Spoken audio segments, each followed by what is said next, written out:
Hello everyone. দিনটা ছিল 9ই August রবিবার। জানো তো এই দিনটা এত ভালো আমাদের কেটেছে বলে বোঝাতে পারবো না। কারণ ভোর ভোর আমরা মন্দিরে গেছিলাম এবং গিয়ে দেখি অসম্ভব লাইন অলরেডি পড়ে গেছে। তা সত্ত্বেও আমরা এত ভালো পুজো দিয়েছি, এত ভালো দর্শন করেছি যে মন একদম ভরে গেছে। আমাদের যিনি পান্ডা ছিলেন উনি কিন্তু আমাদের ভীষণ ভালো দর্শন করিয়েছেন। যেখানে কোনো মানুষ এক সেকেন্ড দাঁড়াতে পারে না, সেখানে আমরা বেশ কয়েক মিনিট দাঁড়িয়ে থেকে প্রভুকে মন ভরে দেখেছি এবং খুব ভালো আমাদের দিনটা কেটেছে। তারপরে পুজো দিয়ে তিনি অনেকক্ষণ আমাদের সাথে বসে গল্প করছিলেন এবং আমাদের প্রসাদ দিয়েছিলেন।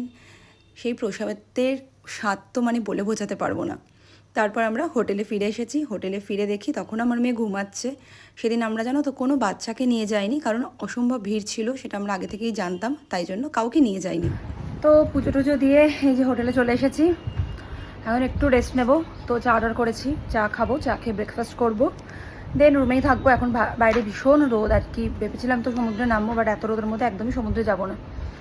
তো আমি ইচ্ছা আছে দুপুর 3টে কি 3:30টার সময় যখন রোদটা কমে যাবে তখন সমুদ্রে নামবো।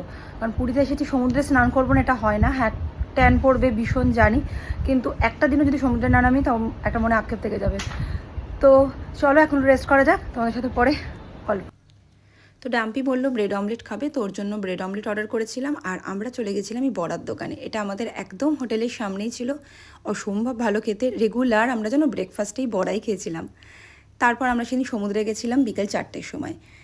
স্নান করে হোটেলে ফিরে আবার রেডি হয়ে বেরিয়ে পড়েছি মার্কেটে। তো সেদিন ভেবেছিলাম আবার একটু মন্দিরে যাব বিকেলবেলাটায়, কিন্তু বৃষ্টির জন্য আর হয়ে ওঠেনি। তো মার্কেটে কিছুক্ষণ ঘোরাফেরা করে আবার আমরা হোটেলেই ফিরে ডিনার করে সেদিন রাতে আমরা ভীষণ এনজয় করেছি।